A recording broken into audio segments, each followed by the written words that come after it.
जय महादेव। साप्ताहिक पंचांग 8 जुलाई मंगलवार से 14 जुलाई सोमवार तक का विस्तृत विवरण। यह पंचांग खगोलीय गणनाओं पर आधारित सामान्य जानकारी प्रस्तुत करता है। स्थानीय सूर्योदय, सूर्यास्त और चंद्रोदय चंद्रास्त के समय में कुछ मिनटों का अंतर हो सकता है, इसलिए अपने क्षेत्र के प्रचलित पंचांग का अवलोकन करना भी उचित रहेगा। पंचांग के 5 मुख्य अंग हैं: तिथि, नक्षत्र, योग, करण और वार दिन। इनके अतिरिक्त इसमें शुभ अशुभ समय, पर्व त्योहार और विशेष योगों की जानकारी भी दी जाती है। पंचांग के मुख्य घटक: तिथि चंद्रमा की कलाओं के आधार पर निर्धारित होने वाली चंद्र दिवस। प्रत्येक माह में 30 तिथियां होती हैं, जो शुक्ल पक्ष और कृष्ण पक्ष में बटी होती हैं। नक्षत्र आकाश में स्थित तारा समूहों को नक्षत्र कहा जाता है। ज्योतिष में कुल 27 नक्षत्र माने गए हैं, जिनमें चंद्रमा का गोचर होता है। योग सूर्य और चंद्रमा की विशेष स्थिति से बनने वाले 27 योग होते हैं। प्रत्येक योग का अपना विशिष्ट प्रभाव होता है। करण तिथि का आधा भाग करण कहलाता है। कुल 11 करण होते हैं, जिनमें से 7 चर और 4 स्थिर होते हैं। वार दिन सप्ताह के 7 दिन सोमवार से रविवार। सूर्य उदय और सूर्यास्त सूर्य के उदय होने और अस्त होने का समय, जो दिन और रात की अवधि निर्धारित करता है। चंद्र उदय और चंद्रास्त चंद्रमा के उदय होने और अस्त होने का समय, जो विशेषकर व्रतों और पर्वों के लिए महत्वपूर्ण होता है। शुभ और अशुभ समय: राहु काल यह एक अशुभ समय माना जाता है, जिसमें शुभ कार्य वर्जित होते हैं। यमगंड यह भी अशुभ समय है, जिसमें यात्रा या नए कार्य आरंभ नहीं करने चाहिए। गुलिक काल यह मध्यम समय होता है, जिसमें कुछ कार्य किए जा सकते हैं, परंतु बहुत महत्वपूर्ण कार्य वर्जित होते हैं। अभिजीत मुहूर्त यह दिन का सबसे शुभ मुहूर्त माना जाता है, जिसमें लगभग सभी शुभ कार्य किए जा सकते हैं।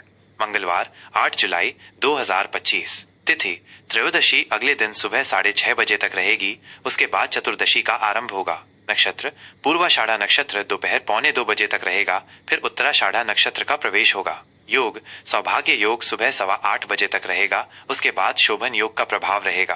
करण तैतिल करण सुबह 6:30 बजे तक रहेगा।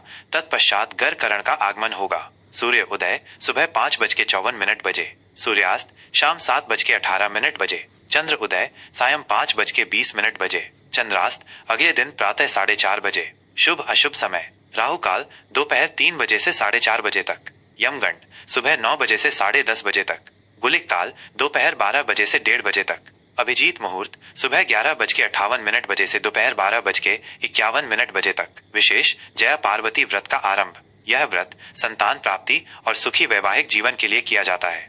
बुधवार 9 जुलाई 2025। तिथि चतुर्दशी अगले दिन सुबह 4:20 बजे तक रहेगी। उसके बाद पूर्णिमा का आरंभ होगा। नक्षत्र उत्तराषाढ़ा नक्षत्र सुबह 11:30 बजे तक रहेगा, फिर श्रवण नक्षत्र का प्रवेश होगा। योग शोभन योग सुबह 6:10 बजे तक रहेगा। उसके बाद अतिगंड योग का प्रभाव रहेगा। करण गर करण सुबह 4:20 बजे तक रहेगा।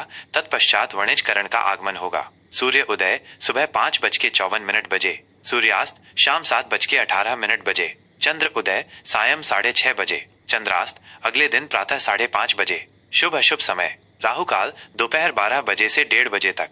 यमगंड सुबह 7:30 बजे से 9 बजे तक। गुलिक काल सुबह 10:30 बजे से 12 बजे तक। अभिजीत मुहूर्त सुबह 11:58 बजे से दोपहर 12:51 बजे तक। विशेष कोकिला व्रत और गुरु पूर्णिमा। गुरु पूर्णिमा का दिन गुरुजनों के सम्मान और पूजन के लिए समर्पित है।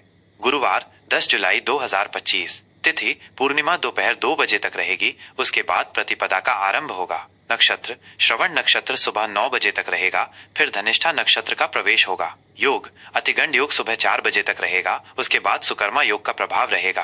करण वणिज करण दोपहर 2 बजे तक रहेगा। तत्पश्चात विष्टि भद्रा करण का आगमन होगा। भद्रा काल में शुभ कार्य वर्जित होते हैं। सूर्योदय सुबह 5:55 बजे। सूर्यास्त शाम 7:17 बजे। चंद्र उदय सायं 7:40 बजे। चंद्रास्त अगले दिन प्रातः 6:30 बजे। शुभ अशुभ समय: राहु काल दोपहर 1:30 बजे से 3 बजे तक। यमगंड सुबह 6 बजे से 7:30 बजे तक। गुलिक काल सुबह 9 बजे से 10:30 बजे तक। अभिजीत मुहूर्त सुबह 11:58 बजे से दोपहर 12:51 बजे तक। विशेष कुछ क्षेत्रों में सावन माह का आरंभ। यह भगवान शिव की पूजा के लिए अत्यंत पवित्र माह है।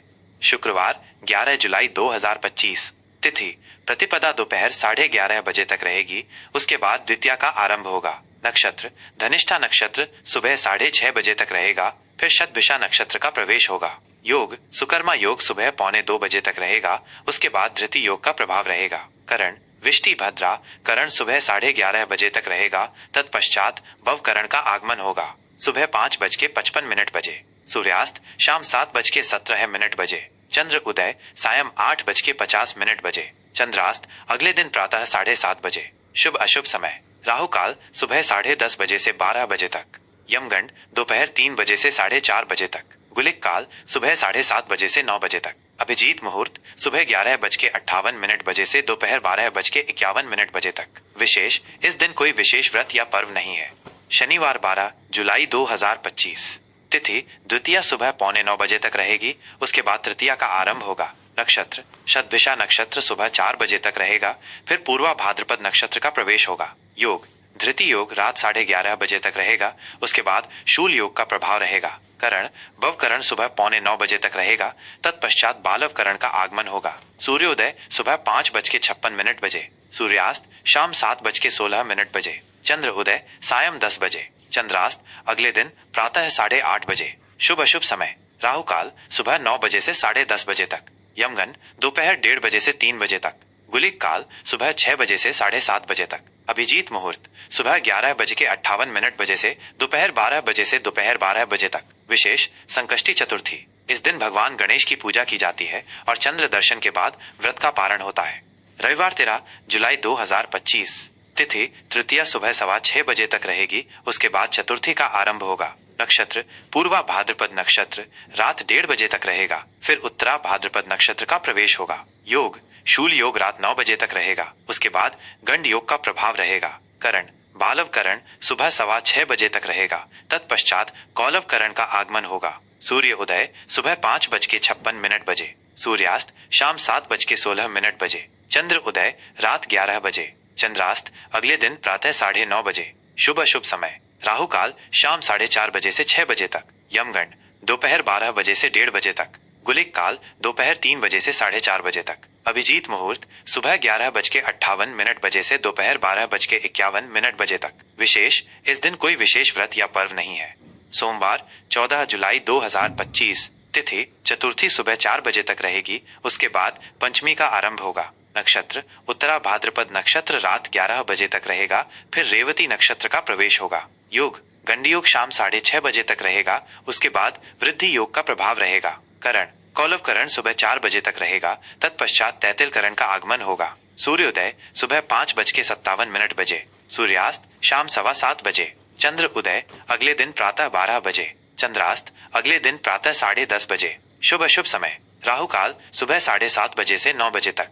यमगंड सुबह 10:30 बजे से 12 बजे तक। गुलिक काल दोपहर 1:30 बजे से 3 बजे तक।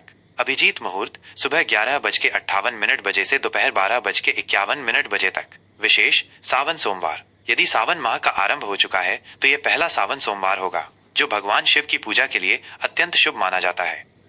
जय महादेव। साप्ताहिक कर्क राशिफल 8 जुलाई मंगलवार से 14 जुलाई सोमवार तक का विस्तृत विवरण।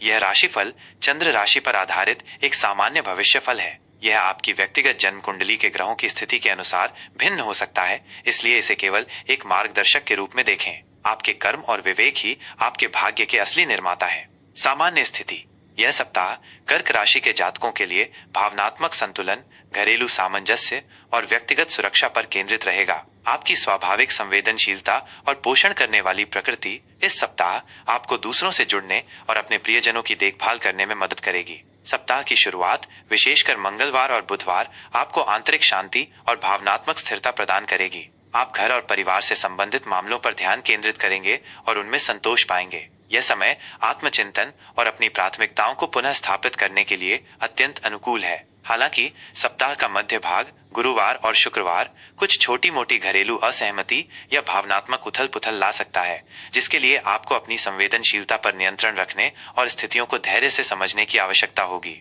आवेगपूर्ण प्रतिक्रियाओं से बचें। शनिवार से सप्ताह का अंत आपके लिए पुनः शांति, सामाजिक मेलजोल और रचनात्मकता लेकर आएगा। आप अपने प्रियजनों के साथ समय बिताएंगे और भविष्य के लिए आशावादी दृष्टिकोण रखेंगे। यह अवधि आपको अपनी रचनात्मकता को व्यक्त करने और कुछ नए शौक अपनाने के लिए भी प्रेरित करेगी। कार्यक्षेत्र और व्यवसाय कार्यक्षेत्र में यह सप्ताह आपकी लगन और समर्पण का प्रतिफल देगा। मंगलवार और बुधवार आपके लिए विशेष रूप से शुभ रहेंगे, जब आप अपनी मेहनत और विश्वसनीय स्वभाव से सहकर्मियों और उच्च अधिकारियों को प्रभावित कर पाएंगे। आपको अपनी विशेषज्ञता दिखाने का अवसर मिल सकता है, खासकर उन क्षेत्रों में जहां भावनात्मक समझ या देखभाल की आवश्यकता हो। यह समय लंबित कार्यों को पूरा करने और अपनी दक्षता को बढ़ाने के लिए उत्तम है। हालांकि गुरुवार और शुक्रवार को कुछ संचार संबंधी चुनौतियां या गलतफहमियां उत्पन्न हो सकती हैं, जिससे आपके काम में थोड़ी देरी आ सकती है। ऐसे में आपको धैर्य बनाए रखना होगा और समस्याओं को व्यवस्थित तरीके से हल करने पर ध्यान केंद्रित करना होगा। भावनाओं में बहकर कोई निर्णय लेने से बचें।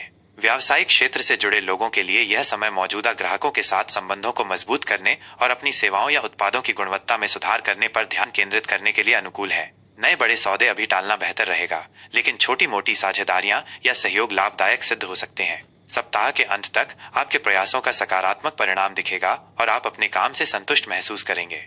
आर्थिक स्थिति। आर्थिक मोर्चे पर यह सप्ताह आपको सावधानी और योजनाबद्ध तरीके से चलने की सलाह देता है। सप्ताह के शुरुआती दिनों में आय के नियमित स्रोत स्थिर बने रहेंगे और आपको कोई बड़ी वित्तीय चिंता नहीं होगी। कुछ अप्रत्याशित लाभ भी मिल सकते हैं, जैसे किसी पुराने निवेश से रिटर्न या किसी रुके हुए भुगतान की प्राप्ति। हालांकि मध्य सप्ताह में कुछ अचानक खर्चे सामने आ सकते हैं, विशेषकर घर या परिवार से संबंधित, जैसे मरम्मत, घरेलू उपकरण की खरीद या किसी सदस्य की स्वास्थ्य संबंधी जरूरतें। इन खर्चों के लिए आपको पहले से तैयार रहना होगा या आकस्मिक निधि का उपयोग करना पड़ सकता है। अनावश्यक और विलासितापूर्ण खरीदारी से बचें और अपनी बचत को प्राथमिकता दें। किसी भी प्रकार के जोखिम भरे निवेश, जैसे कि शेयर बाजार में अत्यधिक सट्टा या त्वरित लाभ का वादा करने वाली योजनाओं से इस सप्ताह पूरी तरह से दूर रहें, क्योंकि नुकसान की संभावना है। यदि कोई पुराना ऋण चुकाने का अवसर मिले तो उसे अवश्य चुकाएं। दीर्घकालिक निवेशों पर विचार कर सकते हैं, लेकिन किसी योग्य वित्तीय सलाहकार से परामर्श अवश्य लें। आपकी मितव्ययिता और दूरदर्शिता ही आपको इस सप्ताह आर्थिक रूप से सुरक्षित बनाए रखेगी। प्रेम और संबंध। प्रेम संबंधों के लिए यह सप्ताह गहराई, भावनात्मक सुरक्षा और पारिवारिक जुड़ाव का समय है। विवाहित जोड़ों के लिए सप्ताह की शुरुआत में आपसी समझ और सामंजस्य उत्तम रहेगा। आप अपने जीवन साथी के साथ शांतिपूर्ण और सुखद पल बिताएंगे, जिससे आपका रिश्ता और मजबूत होगा। यह समय एक दूसरे की भावनाओं को समझने और भावनात्मक जुड़ाव को गहरा करने के लिए आदर्श है। आप कुछ घरेलू जिम्मेदारियों को मिलकर पूरा करेंगे, जिससे संबंध और प्रगाढ़ होंगे। हालांकि मध्य सप्ताह में कुछ छोटी मोटी घरेलू असहमति, परिवार के सदस्यों के साथ विचारों का मतभेद या भावनात्मक संवेदनशीलता के कारण तनाव उत्पन्न हो सकता है। ऐसे में संवाद को खुला और शांत रखें और धैर्य के साथ एक दूसरे की बात सुनें। अपनी प्रतिक्रिया देने से पहले सोचें और किसी भी प्रकार के अनावश्यक वाद विवाद या संदेह से बचें। अविवाहितों के लिए नए रिश्तों की शुरुआत के लिए यह समय बहुत अधिक अनुकूल नहीं है, बल्कि आत्मचिंतन और भावनात्मक विकास पर ध्यान केंद्रित करें। परिवार में बड़े बुजुर्गों का आशीर्वाद और मार्गदर्शन आपके लिए अत्यंत लाभकारी सिद्ध होगा। भाई बहनों के साथ आपके संबंध मधुर रहेंगे और आप उनसे भावनात्मक व मानसिक सहयोग प्राप्त करेंगे। स्वास्थ्य के दृष्टिकोण से यह सप्ताह आपको सामान्यतः स्वस्थ रखेगा, लेकिन मानसिक और भावनात्मक स्वास्थ्य पर विशेष ध्यान देने की आवश्यकता है। सप्ताह की शुरुआत में आप ऊर्जावान और स्फूर्तिवान महसूस करेंगे, जिससे आप अपनी दैनिक गतिविधियों को आसानी से पूरा कर पाएंगे। हालांकि मध्य सप्ताह में कुछ पेट संबंधी समस्याएं, अपच या सामान्य थकान महसूस हो सकती है। अपने खान पान पर विशेष ध्यान दें और मसालेदार या भारी भोजन से बचें। संतुलित और पौष्टिक आहार लें, जिसमें ताजे फल, हरी सब्जियां और पर्याप्त पानी शामिल हों। नियमित व्यायाम जैसे योग, प्राणायाम या हल्के एरोबिक्स आपके शारीरिक और मानसिक स्वास्थ्य के लिए अत्यंत लाभकारी होगा। पर्याप्त और गुणवत्तापूर्ण नींद लेना भी अति आवश्यक है, क्योंकि नींद की कमी से थकान और चिड़चिड़ापन हो सकता है। मानसिक तनाव को कम करने के लिए ध्यान, संगीत सुनना, अपनी हॉबी में समय बिताना या प्रकृति के साथ शांत समय बिताना सहायक होगा। अपनी जीवन शैली को अनुशासित रखें और किसी भी छोटी सी स्वास्थ्य समस्या को नजरअंदाज न करें। शिक्षा। विद्यार्थियों के लिए यह सप्ताह एकाग्रता और दृढ़ता की मांग करेगा। सप्ताह की शुरुआत में आपकी पढ़ाई में रुचि बढ़ेगी और आप नए विषयों को आसानी से समझ पाएंगे। आपकी सीखने की क्षमता में वृद्धि होगी और आप जटिल अवधारणाओं को भी सरलता से ग्रहण कर पाएंगे। हालांकि मध्य सप्ताह में कुछ भावनात्मक उतार चढ़ाव या घरेलू जिम्मेदारियों के कारण आपका ध्यान भंग हो सकता है। ऐसे में आपको अपने लक्ष्यों पर दृढ़ता से ध्यान केंद्रित करने, एक नियमित अध्ययन दिनचर्या का पालन करने और अतिरिक्त मेहनत करने की आवश्यकता होगी। प्रतियोगी परीक्षाओं की तैयारी कर रहे छात्रों को अध्ययन में अधिक समय देना होगा। पिछले वर्षों के प्रश्न पत्रों का नियमित अभ्यास करना चाहिए और अपनी कमजोरियों पर काम करना चाहिए। शिक्षकों और अभिभावकों का पूर्ण समर्थन, मार्गदर्शन और प्रोत्साहन आपके लिए प्रेरणा का एक महत्वपूर्ण स्रोत बनेगा। उनकी सलाह और अनुभवों का लाभ उठाएं। ज्योतिषीय उपाय। प्रतिदिन सुबह स्नान के बाद भगवान शिव को जल और बेलपत्र अर्पित करें। ओम नमः शिवाय मंत्र का जाप करें। यह आपको मानसिक शांति और स्थिरता प्रदान करेगा। प्रत्येक सोमवार को शिव मंदिर में जाकर दूध और जल का अभिषेक करें। यह चंद्र ग्रह को मजबूत करेगा और भावनात्मक संतुलन बनाए रखने में मदद करेगा। जरूरतमंदों, विशेषकर महिलाओं या बच्चों को भोजन कराएं या उनकी सहायता करें। यह पुण्य कर्म आपके जीवन में सकारात्मकता और समृद्धि लाएगा। अपने माता पिता और बड़े बुजुर्गों का सम्मान करें और प्रतिदिन उनका आशीर्वाद प्राप्त करें। चांदी के आभूषण पहनना भी आपके लिए शुभ हो सकता है। यह राशिफल आपके लिए एक पथ प्रदर्शक का कार्य करेगा। अपने कर्म पर विश्वास रखें और सकारात्मक दृष्टिकोण अपनाएं। याद रखें, आप अपनी लगन, मेहनत और सही दिशा में किए गए प्रयासों से किसी भी चुनौती को अवसर में बदल सकते हैं और अपने जीवन में सफलता प्राप्त कर सकते हैं। इस महत्वपूर्ण जानकारी को अपने दोस्तों और परिवार के साथ साझा करें ताकि वे भी इसका लाभ उठा सकें। ऐसी ही और ज्ञानवर्धक और उपयोगी जानकारियों के लिए हमारे चैनल को सब्सक्राइब करना न भूलें। आपके समर्थन के लिए धन्यवाद।